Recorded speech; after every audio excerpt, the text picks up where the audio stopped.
নমস্কাৰ, এই মুহূৰ্তত আহি পৰিছে ৰাজ্যখনৰ বাবে খন্তেক কেইবাটাও বিগ ব্ৰেকিং নিউজ। আজি হৈছে 2 জুন। অসমৰ লগতে ভাৰতৰ বিভিন্ন প্ৰান্তৰ পৰা খন্তেক কেইবাটাও খবৰ একেলগে যুগুতোৱা হৈছে। আৰু এনে ধৰণৰ খবৰসমূহ নিতৌ চাবৰ কাৰণে চেনেলটো ছাবস্ক্ৰাইব কৰি ভিডিঅ'টোত এটা লাইক কৰি দিব। এই মুহূৰ্তত জনাই আছো এটা গুৰুত্বপূৰ্ণ খবৰ। মাত্ৰ কিছু সময় পূৰ্বে ভূমিকম্পৰ জোকাৰণি অনুভূত হৈছে। ভূমিকম্পৰ জোকাৰণি অনুভূত হৈছে ৰাজ্যত। গুৱাহাটী মহানগৰীকে ধৰি কেইবাটাও প্ৰান্তত হৈছে ভূমিকম্পৰ জোকাৰণি। এটা গুৰুত্বপূৰ্ণ খবৰ জনাইছো। গুৱাহাটী মহানগৰীৰ লগতে কেইবাটাও প্ৰান্তত ভয়ংকৰ ভূমিকম্পৰ জোকাৰণি অনুভূত হৈছে। আপোনাৰ অঞ্চলতো ভূমিকম্পৰ জোকাৰণি অনুভূত হৈছে নেকি সেয়া কমেণ্টত আপুনি জনাব।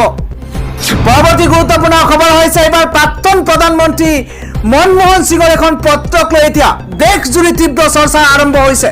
ৰাজ্যজুৰি তীব্ৰ প্ৰতিক্ৰিয়াৰ সৃষ্টি হৈছে প্ৰাক্তন প্ৰধানমন্ত্ৰী মনমোহন সিঙৰ এখন পত্ৰক লৈ। সেই পত্ৰখনত প্ৰাক্তন প্ৰধানমন্ত্ৰীগৰাকীয়ে কি লিখিছে সেয়া সবিস্তাৰে খবৰ লৈ অহাৰ চেষ্টা কৰিছো। এই মুহূৰ্তত জনাই আছো এটা গুৰুত্বপূৰ্ণ খবৰ। নৰেন্দ্ৰ মোদীৰ দৰে ইমান নিম্নগামী প্ৰধানমন্ত্ৰী মই জীৱনত দেখা নাই, এয়া মন্তব্য কৰিছে প্ৰাক্তন প্ৰধানমন্ত্ৰী মনমোহন সিঙে।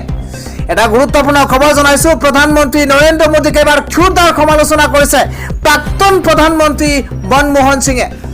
এটা জৰুৰী খবৰ জনাইছো। এখন পত্ৰৰ জৰিয়তে নৰেন্দ্ৰ মোদীক এবাৰ ক্ষুদ্ৰ সমালোচনা কৰিছে প্ৰাক্তন প্ৰধানমন্ত্ৰী মনমোহন সিঙে।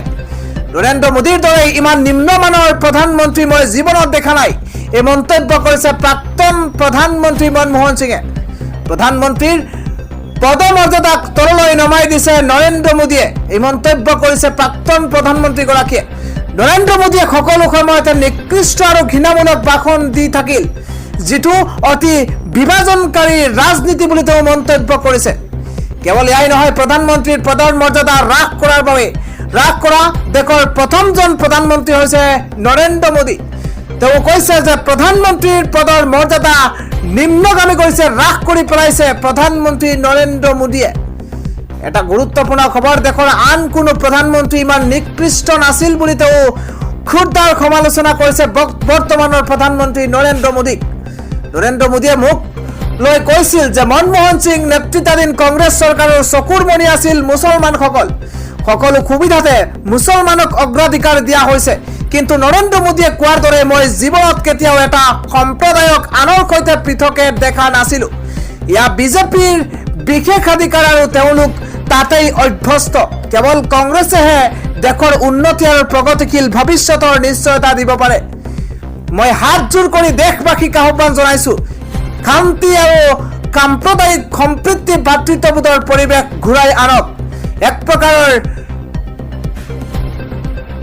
প্ৰধানমন্ত্ৰী নৰেন্দ্ৰ মোদীক ক্ষুদ্ৰ সমালোচনা কৰিছে, কটাক্ষ কৰিছে প্ৰাক্তন প্ৰধানমন্ত্ৰীগৰাকীয়ে। বিভেদকামী শক্তিৰ পৰা দেশক ৰক্ষা কৰাটো আমাৰ প্ৰতিজন ব্যক্তিৰ কৰ্তব্য বুলি তেওঁ মন্তব্য কৰিছে।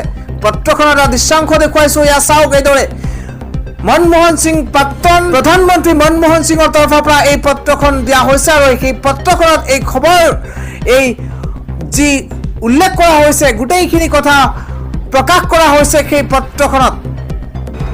পৰৱৰ্তী খবৰটো হৈছে কালঘূৰ্ণি ধুমুহাই এইবাৰ সংহাৰী ৰূপ ধাৰণ কৰিছে। ৰাজ্যত এতিয়াও এৰা নাই ঘূৰ্ণীৰ তাণ্ডৱ। চলন্ত বাহনৰ ওপৰতে প্ৰকাণ্ড গছ উভালি পৰিছে। ৰাজ্যত পুনৰ কাল ধুমুহাই সংহাৰী ৰূপ ধাৰণ কৰিছে। প্ৰচণ্ড ধুমুহাত চলন্ত বাহনৰ ওপৰত পৰিছে এটা প্ৰকাণ্ড গছ। জনাই আছো এটা গুৰুত্বপূৰ্ণ খবৰ। মহানগৰীৰ নগৰবেৰা খুনতলিত প্ৰচণ্ড ধুমুহাৰ তাণ্ডৱ। বিধ্বংসী ধুমুহাই উভালি পৰিছে প্ৰকাণ্ড গছ।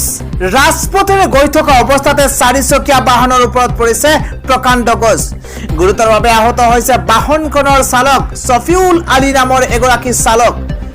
আৰু এইদৰে বানৰ সংহাৰী ৰূপ ধাৰণ কৰাৰ সমান্তৰালভাৱে এতিয়া দেখিবলৈ পোৱা গৈছে ৰাজ্যত এইবাৰ প্ৰচণ্ড ধুমুহাই এতিয়া তাণ্ডৱ চলাইছে। পৰৱৰ্তী গুৰুত্বপূৰ্ণ খবৰ হৈছে বালাসুৰ ৰেল দুৰ্ঘটনাৰ খবৰ আপোনাৰ নিশ্চয় মনত আছে। কিছুদিন পূৰ্বেই বালাসুৰৰ এক ভয়ংকৰ ৰেল দুৰ্ঘটনা সংঘটিত হৈছিলে। অনুৰূপ ঘটনা আজি সংঘটিত হৈছে। 3খনকৈ ৰেলৰ মাজত ভয়ংকৰ দুৰ্ঘটনা সংঘটিত হৈছে। এটা গুৰুত্বপূৰ্ণ খবৰ জনাইছো। এটা ৰেল দুৰ্ঘটনাই কঁপাই গৈছে সমগ্ৰ দেশবাসীক। অন্তৰ জোকাৰি গৈছে, কিয়নো দুখন ৰেলৰ মুখামুখি সংঘৰ্ষত এক ভয়ংকৰ দুৰ্ঘটনা সংঘটিত হৈছে। ফাটেকৰ চাহিব খৰহিন্দত এক ভয়ংকৰ ঘটনা সংঘটিত হৈছে। প্ৰথমে দুখন মালবাহী ৰেলৰ মুখামুখি সংঘৰ্ষ হৈছে আৰু তিনিখনকৈ ৰেলত বিস্তৰ ক্ষতিসাধন হৈছে বুলি জানিব পৰা গৈছে।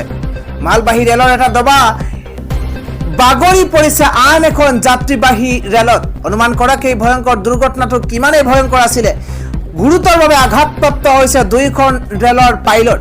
এটা ৰেল দুৰ্ঘটনাই জোকাৰি গৈছে সমগ্ৰ দেশ। দুখন ৰেলৰ মুখামুখি সংঘৰ্ষৰ পিছত এতিয়া দেশ জোকাৰি গৈছে। তিনিখনকৈ ৰেল এতিয়া ধ্বংস হৈ পৰিছে, কিয়নো বালাসোৰৰ সেই ৰেল দুৰ্ঘটনা যেন পুনৰাবৃত্তি হৈছে আজি। পৰৱৰ্তী খবৰটো হৈছে ৰাজ্যত বান বিভীষিকাৰ মাজতেই আন এক খবৰ আহিছে। আঞ্চলিক বতৰ বিজ্ঞান কেন্দ্ৰৰ তৰফৰ পৰা কোৱা হৈছে যে আগন্তুক 24 ঘণ্টাত ৰাজ্যত ভিন্ন প্ৰান্তত হ'ব ধাৰাসাৰ বৰষুণ। এফালে বানাক্ৰান্তই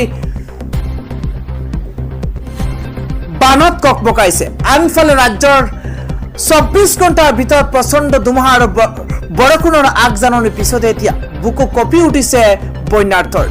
এটা গুৰুত্বপূৰ্ণ খবৰ জনাইছে, 40 কিলোমিটাৰ গতিবেগেৰে আহি আছে কাল ঘূৰ্ণী ধুমুহা। ৰাজ্যত প্ৰচণ্ড ধুমুহা বৰষুণৰ আগলি বতৰা প্ৰদান কৰিছে গুৱাহাটীস্থিত আঞ্চলিক বতৰ বিজ্ঞান কেন্দ্ৰই। প্ৰতি ঘণ্টাত 40 কিলোমিটাৰ গতিবেগেৰে আহিব প্ৰচণ্ড ধুমুহা। আঞ্চলিক বতৰ বিজ্ঞান কেন্দ্ৰৰ তৰফৰ পৰা এই সতৰ্কবাণী জাৰি কৰা হৈছে। 3 জুন পৰ্যন্ত ৰাজ্যৰ ভিন্ন প্ৰান্তত হ'ব মুখলধাৰ বৰষুণ লগতে ধুমুহা। পৰৱৰ্তী খবৰ, চাম ঘটনাই অসমত বানৰ সংহাৰী ৰূপ। মৃতকৰ সংখ্যা 15 গৰাকীকৈ বৃদ্ধি পাইছে।